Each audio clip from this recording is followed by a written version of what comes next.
Tuesday, May 12, 2026, marks International Nurses Day, the birth anniversary of Florence Nightingale.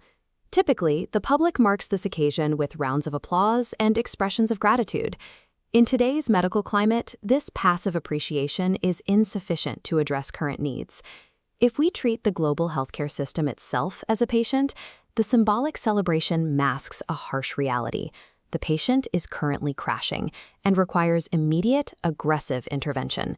To understand why, we need to check the vital signs of the global healthcare industry. Look at this chart mapping out global patient demand against available nursing staff. You can see the lines diverging sharply.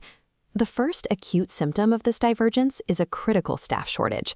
There simply aren't enough people on the floor, which puts an impossible mechanical strain on hospital infrastructure. That strain leads directly to the second symptom, severe burnout and mental health crises.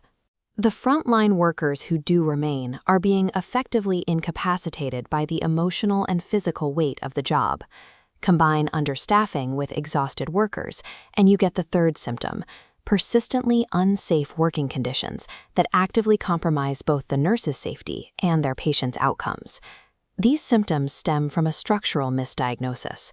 For decades, governments and institutions have treated the nursing workforce as an expendable operational cost, rather than the foundational infrastructure of healthcare. Without a targeted, systemic treatment plan to address these exact failures, the bedrock of global healthcare faces an imminent collapse. This is where the International Council of Nurses, the architects of the 2026 global mandate, are stepping in to triage the crisis. They have issued a clear primary directive for treatment: empowered nurses save lives.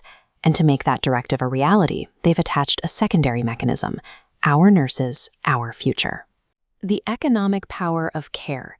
These directives provide a targeted, three-part systemic intervention designed to rehabilitate the entire industry from the inside out. Intervention number 1 requires implementing fair compensation and mandating safe working conditions, matching the active, real-world demands we're seeing on the street. Paying nurses what they are actually worth acts as an economic tourniquet.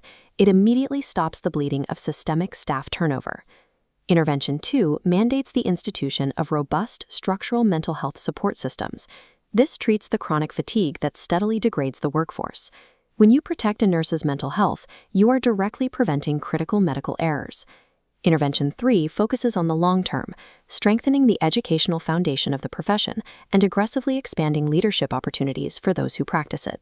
By elevating nurses into executive decision-making roles, the system is rehabilitated for the long term, ensuring that future healthcare policies are proactive rather than reactive.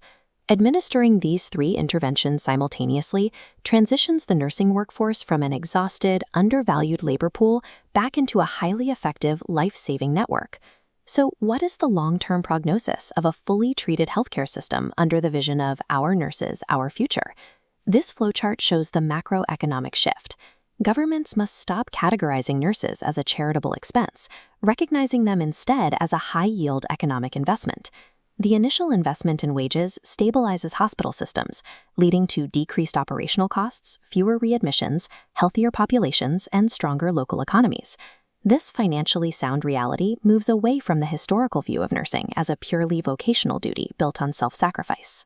An empowered, fully funded nursing workforce is the single most critical piece of infrastructure capable of absorbing the impact of the next global health crisis.